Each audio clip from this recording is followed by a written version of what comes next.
नमस्कार, आप देख रहे हैं जे न्यूज और मैं हूं आपके साथ शुभेंदु सिंह। लखनऊ से गिरफ्तार आतंकियों को लेकर हर रोज नए खुलासे हो रहे हैं। कानपुर से कोकोरी तक यूपी एटीएस लगातार छापेमारी कर रही है और पूछताछ में आतंकी मिन्हाज और मसीरुद्दीन लगातार नए खुलासे कर रहे हैं।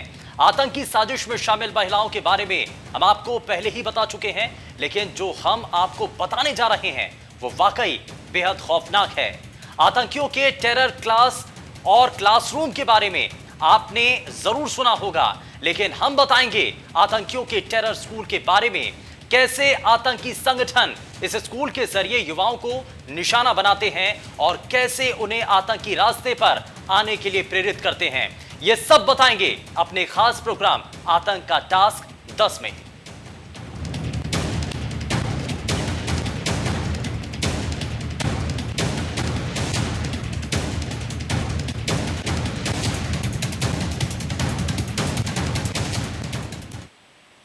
आतंकी सीमा पार से बैठे लगातार भारत के युवाओं को निशाना बना रहे हैं।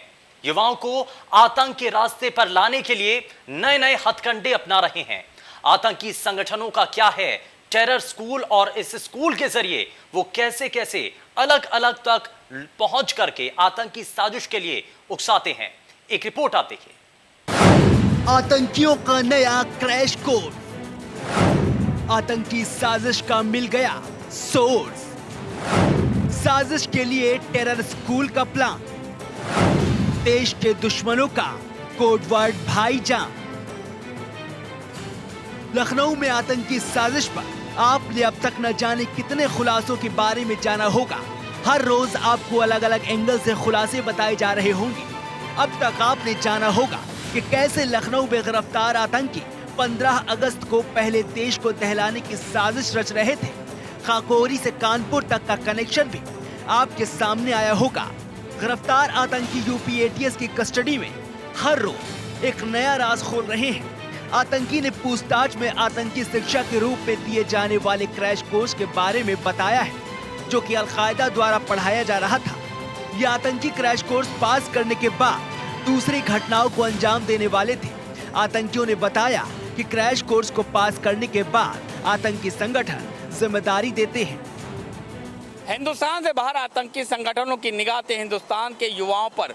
उन जज्बाती युवाओं को जो जज्बात में बहकर कहीं से कहीं पहुंच जाया करते थे, वो उनको सोशल मीडिया के जरिए अपने संपर्क में लाते थे, उनके मिजाज को समझते थे, उनके टेम्परामेंट को समझते थे और उसके बाद देते थे उनको क्रैश कोर्स आतंकी बनने का। लेकिन युवाओं को इस बात का जरा भी एहसास नहीं होता था कि वो ट्रेनिंग उनको आतंकी बना रही है और वो उनके जाल में फंसते जाते थे। उनके जज्बातों का सहारा लेकर के वो उनका ब्रेन वॉश कर दिया करते थे और उनको रेडिकलाइज किया करते थे। 1 या 2 क्रैश कोर्स के बाद जब उनको इस बात का एहसास होता आतंकी संगठनों को कि वो ब्रेन वॉश हो चुके हैं, उसके बाद उनको अपने मंसूबों से आहिस्ता आहिस्ता अवगत कराते थे और फिर तैयार होता था एक आतंकी। आपको आगे कुछ भी बताएं, उससे पहले ये समझिए कि आतंकी कैसे इस वर्चुअल टेरर स्कूल को चलाते थे। सोशल चैटिंग, आतंकी संगठन सोशल मीडिया के जरिए युवाओं से जुड़कर उनसे बातचीत करते थे। Micro community inspiration, social media पर बातचीत के बाद युवाओं को आतंक की दुनिया में काम कर रहे सक्रिय लोगों के बारे में बताया जाता था। पर्सनल कांटेक्ट, 2 स्टेप के बाद आतंकी संगठन के गुर्गों को युवाओं से मिलने के लिए भेजा जाता था। ऑपरेशन पॉसिबल, सबके बाद युवाओं के आतंक के आका उनको अपना मकसद बताते थे।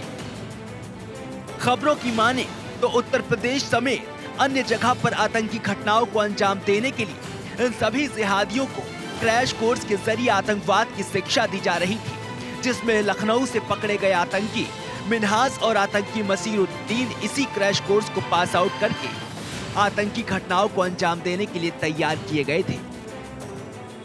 एटीएस की दावों की बात माने तो मुशीर और मिन्हाज ऐसे ही आतंकी बनने की राह पर निकल पड़े थे। उनको एहसास भी नहीं था कि वो अपने मुल्क के खिलाफ हो चुके हैं और एक खतरनाक मिशन को अंजाम देने के लिए तैयार किए जा रहे हैं। जब थोड़ा कदम और आगे बढ़ा तो उनको दिया गया टास्क और लोग को ट्रेन करने का और उनको आतंकी बनाने का, और वो इस काम में आगे बढ़ गए। ये है एटीएस का दावा। क्रैश कोर्स आगे बढ़ता, उसके बाद उनको मालूम होता कि उनको किस काम के लिए तैयार किया गया था और उसके बाद उनके ज़िम्मे होता एक बड़ी आतंकी हमला अपने ही मुल्क के खिलाफ, और इसके ज़रिए जो बाहर बैठे आतंकी आका थे वो एक ऐसे आतंकी साजिश को अंजाम देते जिसमें उनका हाथ साबित करना बहुत मुश्किल था। आतंकी हिंदुस्तान के होते वो कभी हिंदुस्तान से बाहर नहीं आते, लेकिन सोशल मीडिया के ज़रिए, व्हाट्सएप, टेलीग्राम, इन सब के ज़रिए वो उनको तैयार करते थे, क्योंकि वो होता था उनका आतंकी बनने का क्रैश कोर्स। सूत्रों के अनुसार संगठन हथियार सप्लाई न करके ऐसे कोर्सेज के जरिए ये युवाओं को भटकाकर आतंक के रास्ते पर ले जा रहे हैं। आतंकी मिन्हाज और मशीरुद्दीन ने एटीएस को पूछताछ में बताया है कि उन्होंने इस कोर्सेज को पढ़ने के बाद बड़ी घटनाओं को अंजाम देने के लिए तैयार हुए थे और यूपी में जगह जगह आतंकी घटनाओं को अंजाम देने की फिराक में थे और प्लान के मुताबिक युवाओं को टेरर स्कूल में भर्ती कर भारत में आतंक पैर पसारने के लिए इन सभी हथकंडों को अपनाकर अपने मंसूबों को सफल बनाने में जुटे हुए थे। सुरक्षा एजेंसी अब आतंकियों के खिलाफ सबूत इकट्ठा कर अलकायदा के आतंक को खत्म करने की तैयारी कर रहे हैं। लखनऊ से खुर्रम निजामी के साथ इंडिया न्यूज, उत्तर प्रदेश, उत्तराखंड। आतंकवादी युवा वर्ग तक पहुंचने के लिए सबसे आसान तरीका सोशल मीडिया को अपना हथियार बना रहे हैं और सोशल मीडिया से युवा आतंकियों के संपर्क में पहुंच रहे हैं। लेकिन कैसे यूपी एटीएस ने आतंकवादियों के टेरर स्कूल का खुलासा किया, आगे आप देखिए।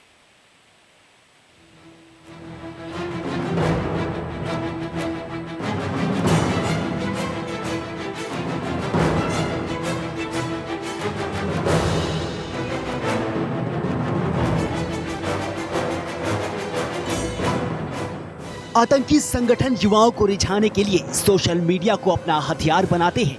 युवाओं से बातचीत करते हुए वे उनके पारिवारिक, आर्थिक और उनकी कट्टरता को जानने की कोशिश करते थे और फिर ये तय करते थे कि इन युवाओं को आतंकी संगठन में भर्ती किया जाए या नहीं। बात सिर्फ सोशल मीडिया पर ही खत्म नहीं हो जाती। आतंकी युवाओं के लिए क्रैश कोर्स चलाते हैं। आतंकी दुनिया में कदम रख रहे युवाओं को पहला कोर्स पास हो जाने के बाद इस आतंक दुनिया में काम कर रहे और सक्रिय लोगों के बारे में बताया जाता था और इनके बारे में पढ़ाया जाता है। आतंकी संगठन में जिनको कोडवर्ड में भाईजान के रूप से जाना जाता है, ये युवाओं को इंस्पायर करते हैं। धीरे धीरे जिहाद के रास्ते पर आने के लिए प्रेरित किया जाता है। आतंकी संगठन युवाओं से सोशल मीडिया के माध्यम से संपर्क किया करते थे। फेसबुक, इंस्टाग्राम और व्हाट्सएप के ज़रिए उनसे बात करके उनकी पारिवारिक और आर्थिक स्थिति और कट्टरपंथी की जानने की कोशिश किया करते थे। वहीं पर यूपी के अन्य ज़िलों के जिहादियों को घटनाओं को अंजाम देने के लिए उनको क्रैश कोर्स के माध्यम से आतंक की शिक्षा दी जा रही थी। आतंकी संगठन में शामिल होने के लिए प्रेरित हुए युवाओं से 2 कोर्स को पास करने के बाद उनसे पर्सनल कांटेक्ट किया जाता है और जब आतंकी संगठन कंफर्म हो जाते हैं तो फिर युवाओं के पास आतंकी संगठन के गुर्गों को भेजा जाता है। फिर आतंकी संगठन उनसे वफादारी के बारे में पता लगाने के लिए उनको टास्क दिया जाता है। इस टास्क को पास कर जाने के बाद आतंकियों के हैंडलर उनके डायरेक्टर वीडियो कॉल पर बात करते हैं। लखनऊ से पकड़े गए मिन्हाज और मसरुद्दीन इन क्रैश कोर्स के माध्यम से उन जिहादियों को पास आउट होने के बाद कहीं ना कहीं अलकायदा का जो गजवातुल का आका है उमर हलमंडी से वीडियो पे कॉल के बाद कराया करता था। आतंकी संगठन में शामिल हुए युवाओं से बात और वीडियो कॉल करने के बाद हैंडलर उनको अपना मकसद बताते हैं कि कैसे और कहां आतंकी घटनाओं को अंजाम देना है। इसके लिए उन युवाओं को पूरे ऑपरेशन की जानकारी दी जाती है और साथ ही अपने क्षेत्र में हर एक युवा अपने इलाके में 2 नए ऑपरेटर तैयार करने की जिम्मेदारी दी जाती है। साथ ही साथ यूपी एटीएस कानपुर पर लगातार नजर बनाए हुए है। कानपुर में यूपी एटीएस की टीम ने कई लोगों को गिरफ्तार भी किया, लेकिन बाद में उसे पूछताछ के बाद छोड़ दिया गया था। वहीं पर यूपी एटीएस लगातार पूछताछ कर रही है। वहीं पे एक इनपुट और मिला है कि कानपुर से जब से कनेक्शन निकल करके सामने आया है, यूपी एटीएस ने कानपुर से 27 लोगों को उठाया था, जिनसे पूछताछ के बाद सतर्कता के चलते उनको छोड़ दिया गया और उनके जो आधार कार्ड हैं वो एटीएस ने अपने कब्जे में ले लिए हैं और उनको चेतावनी दी गई है कि लखनऊ में पकड़े गए 5 आतंकी मिन्हाज, मसरुद्दीन, शकील, मुस्तकीम, मुईद से रिमांड के पूछताछ करने के बाद वो जिला छोड़ करके बाहर ना जाएं। इसके लिए वो 24 घंटे में एक बार अपने संबंधित थाने जा करके अपनी उपस्थिति दर्ज कराएं। गिरफ्तार किए गए आतंकियों के फोन की भी जांच की गई है। उनकी कॉल डिटेल्स निकाली गई है, जिससे कई चौंकाने वाले खुलासे सामने आए हैं। बताया गया है कि मिनहाज नाम के आतंकी ने 8 और 9 जुलाई को कानपुर में सबसे ज्यादा कॉल की थी, वहीं 2 बार नेपाल कॉल भी की थी। इस वजह से एटीएस की अलग अलग टीमें अलग अलग जिलों में जांच कर रही हैं। खासतौर पर आतंकियों की नजर कानपुर के अलग अलग इलाकों में थी। वहीं पर अगर कानपुर की कनेक्शन की बात करें तो जाजमऊ, चकेरी, मचरिया, बाबूपुरवा, बेगनगंज, चमनगंज के ये लोग हैं, जिनमें एक बिल्डर और एक सिम विक्रेता, एक मोबाइल विक्रेता समेत कुल 27 लोग बताए गए हैं, जिन पर यूपी एटीएस और लोकल एलआईयू की टीम नज़र बनाए हुए है। लगातार एटीएस की पूछताछ में जो खुलासे हो रहे हैं वो अपने आप में बड़े चौंकाने ही वाले हैं। जिस तरीके से ये बात निकल करके आई कि सोशल मीडिया के माध्यम से युवाओं को प्रलोभन दे करके, लालच दे करके उनको जिहाद के लिए तैयार किया जाता था। जाहिर सी बात है कि आतंकियों का मंसूबा बेहद खतरनाक था। बेहद ही खूंखार इरादे के साथ पूरी प्लानिंग कर बैठे थे। वो तो शुक्र है एटीएस का जिसने समय रहते इस आतंकी मॉड्यूल का खुलासा कर दिया। आतंकी 15 अगस्त से पहले यूपी को दहलाने की साजिश कर रहे थे, लेकिन ये आतंकी साजिश कामयाब होती इससे पहले ही आतंकियों का खूनी खेल खुल गया और आतंकियों को गिरफ्तार कर लिया गया। लेकिन आतंकियों पर हर रोज हो रहे खुलासे और आतंकी संगठनों का सोशल मीडिया का गलत इस्तेमाल और युवाओं के आतंकी संगठनों की ओर प्रेरित होना ये दिखाता है कि आतंकी कहीं ना कहीं अब सीमा पार से ही बैठकर युवाओं को आतंकी रास्ते पर ले जा रहे हैं। तो कहीं ना कहीं सुरक्षा एजेंसियों को इस बात का ध्यान रखना होगा कि आतंकी संगठन आसानी से युवाओं तक न पहुंच सके। Bureau report, India news, Uttar Pradesh, Uttarakhand. आतंकी संगठन महिलाओं से लेकर युवाओं तक पहुंच रहे हैं, जो बेहद खतरनाक हैं, क्योंकि ये संगठन बहुत ही आसानी से सोशल मीडिया के जरिए युवाओं तक अपनी पहुंच बना रहे हैं। बस अब जरूरत है इनके सभी इरादे पर पानी फेरने की, ताकि कभी ये आतंकी परस्त लोग भारत के खिलाफ सिर न उठा सके।